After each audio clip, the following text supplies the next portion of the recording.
Purnia airport, ये इसलिए मैं चर्चा कर रहा हूँ कि मुख्यमंत्री जी ने मुझे ही डिप्यूट किया था बिहार सरकार की तरफ से भारत सरकार में जाकर के बात करने के लिए, जो बिहार के जितने एयरपोर्ट हैं जिसमें पूर्णिया भी है, और पूर्णिया एयरपोर्ट का लैंड एक्वायर करके फाइनल हो गया। लेकिन भारत सरकार के सिविल एविएशन मिनिस्ट्री ने कहा कि पूर्णिया एयरपोर्ट को अगले 50 साल तक का प्लान करके बनाना है। जब एक बार पैसा इतना लगा रहे हैं तो अगला 50 साल तक का ध्यान में रखते हुए कि जितना ट्रैफिक इस एयरपोर्ट पे होगा, इसलिए 15 एकड़ जमीन और चाहिए, और उसका एक्विजिशन का काम प्रोसेस शुरू हो गया। और क्योंकि यहाँ 11 लेन लैंड करने का और उसको रात में रुकने का फैसिलिटी चाहिए, इसलिए ये 15 एकड़ जमीन और चाहिए। अब जो पूर्णिया एयरपोर्ट बनेगा, जिसका लैंड एक्वायर हो गया, कल प्रधानमंत्री जी ने भी अपने बातचीत में ही बात रखा, और शुरू में कुछ दिक्कत हुई थी। मुझे लगता है आने वाले साल भर में पूर्णिया एयरपोर्ट का टेंडर की प्रक्रिया रेडी है, लैंड इमरजेंट प्रोविजन में एक्वायर करके, और टेंडर हो जाएगा और इमीडिएटली इस पर काम शुरू हो जाएगा। मुझे लगता है साल 1.5 साल में पूर्णिया एयरपोर्ट फंक्शनल हो जाएगा। जो भी बाधाएं थी वो दूर कर ली गई है, एडिशनल काम ऐड हुआ है, उसका वजह भी मैं बता दिया कि अब अगले 50 साल को फैक्टरिंग करके ये एयरपोर्ट बनने जा रहा है। एक तो ये बात, और दूसरा था आपको बाढ़ से संबंधित जो चर्चा होती है। हम सब लोग उत्तर बिहार करके इस पूरे बेल्ट में आते हैं, और क्योंकि मैं जल संसाधन विभाग मंत्री के नाते देखता रहा, उसमें एक बहुत बड़ा जो काम हुआ है, 2 काम। एक तो कोसी मेची लिंक सैंक्शन हो गया है। 4 जिला जो है सीमांचल का, पूर्णिया, कटिहार, किशनगंज और अररिया, बिहार सरकार से सारा कुछ हो गया। भारत सरकार में उसमें बहुत सारा क्लियरेंस होता है, वो सारा क्लियरेंस हो गया। और क्योंकि ये लगभग 6000 करोड़ रुपए का प्रोजेक्ट है, तो बिहार सरकार ऑलरेडी प्रपोज की है कि इसमें वर्ल्ड बैंक से लोन लेना पड़ेगा। इसमें अभी 60-40 60% भारत सरकार का लगेगा, 40% बिहार सरकार का लगेगा। जो बिहार सरकार का हिस्सा है वो प्रपोज है वर्ल्ड बैंक में, वो भी प्रक्रिया हो जाती है। तो मुझे लगता है कि कोसी मेची इंटरलिंकिंग का पहला प्रोजेक्ट इस स्केल का इसी सीमांचल में होने जा रहा है, और ये होने से इस एरिया इरिगेशन का उतना फैसिलिटी नहीं था, तो वही जो फ्लड का पानी है उसी को इरिगेशन में कन्वर्ट कर दिया। एक 2 चीज ये था, और एक कोसी में हाई डैम, सब लोग जानते हैं, हम लोग लगातार इस मंच से उठाते रहे हैं। और मैं जब गृह मंत्री जी आए थे दिसंबर में, वहाँ भी उनके पास भी उठाया था। और क्योंकि नेपाल का इन्वॉल्वमेंट है उसमें, और ट्रीटी दोनों कंट्री के बीच में है, और वहाँ कोसी में हाई डैम बनना है, तो भारत सरकार उसको परस्यू कर रही है। विराटनगर में ऑफिस है, DPR उस पर बन रहा है। तो कोसी में हाई डैम बनने से, और जो मैंने Kosi Mechi interlinking of river का जो है, ये सब कुछ सैंक्शन होकर के पास हो चुका है। ये सबसे बड़ी बात है। और इतना बड़ा प्रोजेक्ट मुझे लगता है कि ये गेम चेंजर होगा पूरा सीमांचल के लिए, खास करके पूर्णिया के लिए। पूरी सिंचाई की व्यवस्था और फ्लड का प्रकोप जो है मिनिमाइज हो जाएगा। ये 2 बात मुझे रखना था। इसके अलावे जो हम लोग घूम रहे हैं, या कल जो प्रधानमंत्री जी का कार्यक्रम है, और जिस लोगों का रुझान और जिस उत्साह से लोग इस कार्यक्रम में आए थे, ये चुनाव 1 साइडेड इलेक्शन है। और आगे हमारे मुख्यमंत्री जी का कार्यक्रम भी यहाँ 2 प्रोग्राम होने वाला है, 3 प्रोग्राम होने वाला है। तो जो मुख्यमंत्री जी का यहाँ कार्यक्रम होगा, मुझे नहीं लगता है, लोगों को पता है कि देश में प्रधानमंत्री के लिए चुनाव होगा, केंद्र में किसकी सरकार में। इंडिविजुअल पॉलिटिक्स अलग हो सकता है, लेकिन ये क्लैरिटी आप देखते नहीं है। कितना जगह चुनाव होता है, लोग पार्लियामेंट में अलग, असेंबली में अलग वोट करते हैं। उनको पता है कि दिल्ली में किसकी सरकार बनी है। विपक्ष के पास ना कोई चेहरा है, ना कोई मुद्दा है, ना कोई कैंपेन है। इसलिए मुझे लगता है कि जो हमारे प्रत्याशी हैं संतोष कुशवाहा जी, उनका जो काम इन्होंने किया है, खास करके ये नीतीश कुमार और नरेंद्र मोदी जी के प्रत्याशी हैं यहाँ पर, तो बहुत बड़े मार्जिन, मुझे लगता है 19 से भी बड़े मार्जिन से चुनाव। सर नीतीश कुमार जी कब आ रहे हैं सर पूर्णिया? नीतीश कुमार जी का 20 को इस साइड में आ रहे हैं, 20 को बंद किया, 20 से कार्यक्रम यहाँ शुरू हो जाएगा, इस पूरे बेल्ट 19 से ही शुरू हो जाएगा। 20 को वो भागलपुर बांका साइड में है, 20 को फिर पूर्णिया। सर, बिहार में शराबबंदी का मुद्दा रहेगा क्या कि विपक्ष बार बार इस पर सवाल खड़ा कर रहा है कि सही तरह से लागू नहीं किया गया होम डिलीवरी वगैरह का?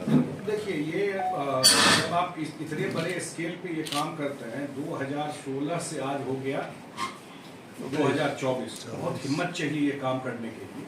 8 साल से नीतीश जी इस बहुत सारे लोग मैं देखता हूँ जो प्रेस मीडिया के भी लोग हैं, दिल्ली में एक रहता है कि ये जो लागू हुआ उसका क्या एक इम्पैक्ट है।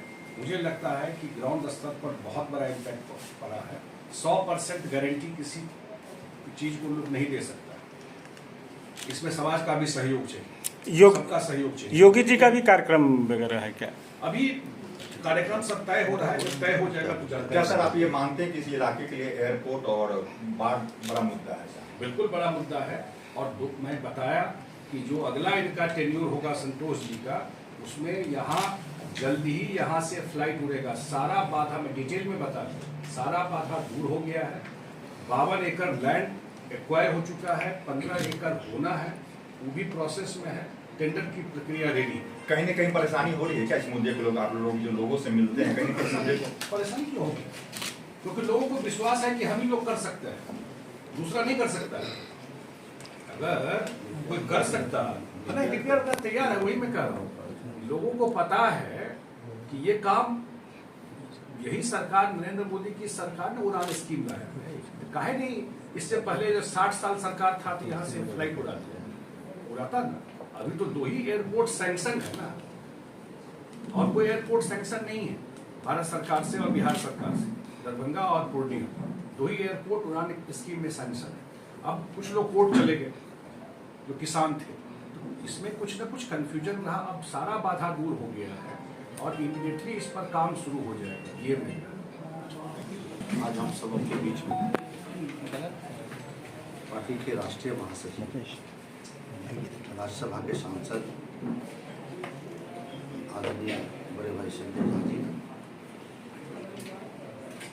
और इस प्रेस वार्ता में बिहार सरकार के मंत्री लेसी सिंह जी और आप सभी मीडिया के साथी, सबसे पहले तो कल प्रधानमंत्री जी की जो सभा हुई, सफल सभा होने के ऐतिहासिक सभा होने के लिए समस्त पूर्णिया लोकसभा क्षेत्र के आम आवाम के प्रति हम आभार व्यक्त करते हैं। कल जिस तरह से लोगों में उत्साह और उमंग देखा गया, तपती धूप में लोग जिस तरह से मैदान में उमड़ के आए, स्वतः स्फूर्त लोग जिस तरीके से आए, ये इस बात को बताता है जो 4 जून को परिणाम आए वो बिल्कुल अलग दिखेगा जो 2019 का परिणाम। मुझे लग रहा है कि उस परिणाम से दुगने अंतर से निश्चित रूप से पूर्णिया में एनडीए चुनाव जीतेगी, ऐसा मेरा विश्वास है। और माननीय प्रधानमंत्री जी ने कल आशीर्वाद देके गए और माननीय मुख्यमंत्री जी का भी अभी 3 संभावित कार्यक्रम अभी होना है। 20 तारीख को बनमनखी में दिन के 11 बजे और 22 तारीख को कोढ़ा विधानसभा के फलका और उठिया बाजार तक रोड शो का है 4 बजे, और 23 तारीख को रोकोली विधानसभा के भवानीपुर बलदेव उच्च विद्यालय प्रांगण में उनका प्रोग्राम अभी संभावित हुआ। मुझे लग रहा मुख्यमंत्री जी भी आ रहे हैं और भी एनडीए घटक के कई नेता इस चुनाव प्रचार में आएंगे। तो स्थिति है आप सभी समझ सकते हैं, सब लोग देख रहे हैं। ग्राउंड कुछ और है, कुछ लोग कुछ और चला रहे हैं, इसलिए कहीं हम लोगों को कहीं कोई परेशानी नहीं है। और जो लोग प्रत्याशी हैं उसके बारे में लोग पहले से जान रहे हैं, उनके कैरेक्टर के बारे में लोग जान रहे हैं, सभी लोग जान रहे हैं। इसीलिए मेरा आप सबसे निवेदन है कि सभी लोग जो सही हो उसको प्रसारित करने का काम करिए। हम विनती आप लोगों से जरूर करें। सांसद जी, पूर्णिया का विकास हुआ है, इसमें कोई डाउट नहीं है, मेडिकल कॉलेज वगैरह ये, मगर एक सांसद के रूप में आपका सर पूर्णिया में क्या योगदान है? क्या आपके सांसद निधि से कहाँ कहाँ कितना खर्च हुआ है? वो तो आप पूरी सूची मंगा के देख सकते हैं। सांसद निधि से कहीं भवन बना है, कहीं सड़क बनी है, कहीं लाइट लगा है। तो जिस अलग अलग प्रखंड और अलग अलग विधानसभाओं में सांसद निधि, और आप सभी जानते हैं कि 2 वर्ष कोविड में सांसद निधि कोविड फंड में चला गया था। तो बहुत सांसदों के पास बहुत निधि होती नहीं, 5 करोड़ रुपये साल में होता है, जिसमें 2 साल के पैसे कोविड में चला गया। बहुत कम राशि होती है उसको। अगर कोई एक गली बनाना चाहे तो मुझे नहीं लग रहा है कि 6 विधानसभा, तो मुझे लग रहा है 70-80 लाख एक विधानसभा में आता है। आप सभी समझ सकते हैं कि मुझे ऊपर लगता मतलब है नहीं है। संतोष जी कि ये एक निमित्त है वो चीज। अगर केंद्र सरकार का काम हो रहा है तो इन्हीं के खाते में जाएगा। अगर अनाज मिल रहा है तो इन्हीं के खाते में जाएगा। अगर आज एयरपोर्ट बन रहा है तो इन्हीं के खाते में जाएगा। यही, क्योंकि यही प्रत्याशी है। अभी नीतीश कुमार काम 350 कर करोड़ रहे से भी हैं। अधिक के लागत से वही कह रहे प्रधानमंत्री हैं, अगर 6000 करोड़ का कोसी मेची लिंक इस बेल्ट में सैंक्शन होकर के काम शुरू होने वाला है, तो इसी 4 जिला में जाएगा ना, तो 1000, 1200, 1500 करोड़ होगा जिला में। लोगों को लार्जर बड़ा पिक्चर देखिए ना। बड़ा पिक्चर क्या है? बड़ा पिक्चर तो ये सब है। आज इसमें और लग के कराना चाहिए। जी, अभी काफ़ी काम अभी हमारे यहाँ प्रधानमंत्री सड़क योजना है। मुझे लग रहा है कि 400 करोड़ से भी अधिक की योजनाएं चल रही हैं। गांव हमारे इलाके में आप जाएंगे तो 12 फीट जो सड़क थी वो 18 फीट में परिवर्तित हो गया। कस्बा विधानसभा में चले जाएंगे तो हमको लग रहा है कि लगभग 100 किलोमीटर इतना प्लांट लगा। ऐसा कौन सा काम है जो अगले कार्यकाल में आप करना चाहेंगे, जो आपकी महत्वाकांक्षी योजना देखिए, है? एक तो कल भी हम लोग ने मंच से कहा, माननीय प्रधानमंत्री जी ने भी घोषणा की है कि मोदी की गारंटी है तो 25 तक पूर्णिया से वायु सेवा बहाल हम लोग की पहली प्राथमिकता है। और माननीय प्रधानमंत्री जी ने नमो भारत ट्रेन और वंदे भारत जैसी ट्रेनों की चर्चा की, वो भी चले। और हमारी 2 रेल परियोजनाएं लंबित है, कुर्सेला बिहारीगंज और जलालगढ़ किशनगंज रेल परियोजना। इस पर हम लोग काम करेंगे। रेल के क्षेत्र में सुविधा कैसे अधिक से अधिक हो, इस पर हम लोग काम करेंगे। अगर केंद्र सरकार बिहार को तीसरा एम्स अगर देता है तो पूर्णिया या पूर्णिया के आसपास जहाँ जगह मिले वहाँ पे हम लोग उसको प्रस्तावित कराएंगे और उसको खुलवाने का। युवाओं के रोजगार के लिए क्या कदम होगा? युवाओं के रोजगार के लिए क्या कदम होगा? देखिए, युवाओं के रोजगार के लिए तो हमारी सरकार कर ही रही है। और हम लोगों ने तय किया है युवाओं के बाद जो उद्योगपति, जो इंडस्ट्रियलिस्ट हैं, उनके साथ एक समन्वय करके हम लोग चाहेंगे कि जो प्रखंड स्तर पे उद्योग लगे, उद्यमी आए हमारे क्षेत्र में। काफ़ी उद्यमी आए भी। अगर आप देखेंगे इंडस्ट्रियल एरिया में जाके तो काफ़ी छोटे और मध्यम वर्गीय उद्योगपति आए हैं, कुछ बड़े भी आए। वो भी देखिए भागे नहीं यहाँ से। देखिए, आप लोगों से यही कहेंगे जो वातावरण बना है, जो व्यापार का वातावरण बना है, भयमुक्त पूर्णिया बना है, फिर से भय का माहौल नहीं हो, इसके लिए हम लोगों को सजग रहने की जरूरत है।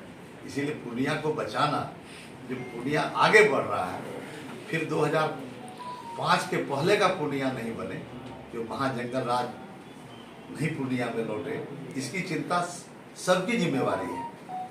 इसलिए सबों से आग्रह है कि चिंता में अपना अपना योगदान देने का जरूर काम। सर, आम आवाम में घुसपैठियों की चर्चा की थी कि पूर्णिया और सीमांचल के इलाके में घुसपैठिए बहुत ज्यादा संख्या में है और उसे रोकना है। नहीं, अगर इस टाइप का कहीं कुछ बात आता है किसी रूप से बात रोकना चाहिए। अगर लगता है कि कहीं से कोई आ रहा है, सरकार क्यों नहीं जाती। सर, आम आवाम में आपके विकास को लेकर के चर्चा नहीं हो रही है, लेकिन आपके लोकप्रियता को लेकर के लोग कह रहे हैं कि सांसद महोदय का चेहरा अभी तक नहीं देखे हैं। देखिए, एक बात जहाँ तक हम लोग तो लोकसभा जब चलता है तो दिल्ली रहते हैं, नहीं तो बाकी टाइम तो पूर्णिया ही रहते हैं और क्षेत्र में ही रहते हैं। लेकिन एक बात, व्यवहारिक बात क्या है कि 20 लाख मतदाता है हमारा, लगभग 35-38 लाख हमारे जो यहाँ पे पब्लिक है, तो हर मेन टू मेन कनेक्ट नहीं हो सकते हैं। तो एक पंचायत के मुखिया वो पंचायत में मैन टू मैन कनेक्ट नहीं हो सकते, लेकिन हम लोगों का प्रयास रहता है कि अधिक से अधिक लोगों के बीच संवाद हो, अधिक से अधिक लोगों के बीच हम लोग जाएं, और लोग जो लोग आते हैं जिनका काम रहता है वो सब हम लोग प्रॉपर तरीके से करते भी हैं। कुछ मतलब इतना बड़ा हमारा परिवार है तो कुछ तो कमियां रह ही जाएगी। एक परिवार में 5 व्यक्ति होता है तो कमियां रह जाती है, और इसको भी जो कमियां हैं उसको हम लोग प्रयास करके आने वाले समय में और बेहतर करेंगे और उसको सुधारने लगेंगे।